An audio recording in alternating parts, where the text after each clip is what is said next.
नमस्कार. मी वसीम शेख, सामाजिक कार्यकर्ता रावे. मी अनेक दिवसांपासून सचिन भाईकर, पंकज सेठी, अमोल भंगाळे यांचे पुरावे सर्व अधिकाऱ्याकडे दिला. जिल्हाधिकारी महोदय असतील, शिव मॅडम असतील, आमचे मंत्री महोदय असतील, आरोग्य मंत्री प्रकाश जावडेकर साहेब असतील, त्यांचे पी असतील, सर्वांना मी त्यांचे पुरावे दिले. पण मला कळत नाहीये, सचिन भाईकर एवढा भ्रष्ट अधिकारी आहे, त्यांना पुणे जिल्ह्यामध्ये अनेक ठिकाणी मोठे मोठे घोर केलेले, पण त्याच्यावर कार्य काय का होत नाही. मला त्यांच्या बोलण्यावर असा सिद्ध होते की सचिन भाईकर नेहमी म्हणायचा की माझ्यावर मोठे मोठे हात आहे, माझ्या कोणीही काही करू शकत नाही. तर मला आता सिद्ध व्हायला लागलंय, खरंच त्यांच्यावर मोठे मोठे हात आहे का? कारण एवढा भ्रष्टाचार केलेला आहे, करोडो रुपयांच्या, कोटी रुपयांचा यामध्ये भ्रष्टाचार केलेला आहे. कम्प्युटर घोटाळा, भरती घोटाळा, अनेक घोटाळ्याचे आरोप सचिन भाईकरवर आहे. एक महिलांनी तक्रार दिली, त्यानंतर अनेक सामाजिक कार्यकर्त्यांनी त्याच्या विरोधात आंदोलन केला. पण हे एवढा असल्यानंतरही सचिन भाईकरवर का कारवाई होत नाही?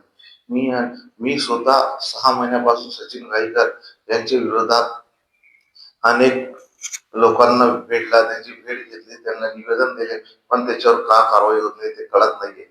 पण भाईकर साहेब ते वेगळे लोक होते, मी वेगळा आहे. आजपर्यंत माझ्यावर एक डाग नाहीये.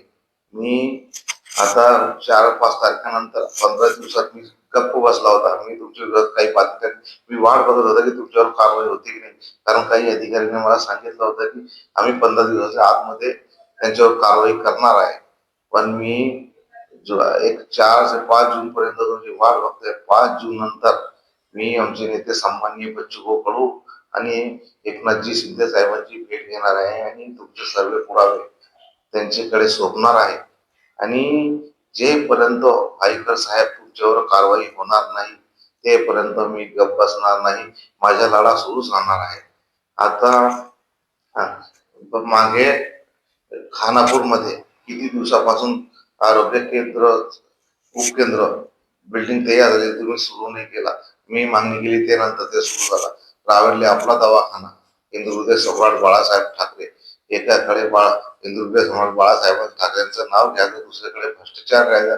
एवढे महापुरुषांच्या नावावर तुम्ही भ्रष्टाचार करताय. साहेब, मी छत्रपती शिवाजी महाराज आणि फुले शाहू आंबेडकरांच्या विचाराला मानणारा कार्यकर्ता आहे. मी कोणतेही धमक्याला आणि कोणतेही अधिकाऱ्याला मी घाबरत नाही. सत्तेसाठी लढत राहणार आहे. कारण माझ्यामध्ये शिवाजी महाराज आणि फुले शाहू आंबेडकरांचे विचार आहे आणि मी ते विचारला जपून मी काम करत असतो. आणि जेपर्यंत भ्रष्ट अधिकाऱ्यावर कारवाई होणार नाही, तेपर्यंत मी गप बसणार नाही. तुमच्या भ्रष्टाचार मी पुरे महाराष्ट्राच्या समोर आणणार आहे आणि पूर्ण महाराष्ट्रात तुमचा तमाशा बघणार आहे. तुम्ही जेवढे भ्रष्टाचार केले, गोरगरिबां लोकांचे पैसे खाल्ले, गोरगरिबांच्या पैशावर तुम्ही मास करताय साहेब. हे मास तुम्ही कुठे नेणार आहे? एक ना एक दिवस तुम्हाला भोगावं लागेल आणि मी तुमचा जेपर्यंत कारवाई नाही तेपर्यंत चूप बसणार नाही. मी 5 तारखेनंतर तुम्हाला सूचित करू. 5 तारखेनंतर मी आमचे नेते सन्माननीय बच्चू कडू साहेबांची भेट घेतोय आणि त्यानंतर एकनाथ शिंदे साहेबांची भेट घेणार आहे आणि सर्व तुमचे पुरावे तिथे सोपणार आहे. एवढं सांगतो, थांबतो. जय हिंद, जय महाराष्ट्र.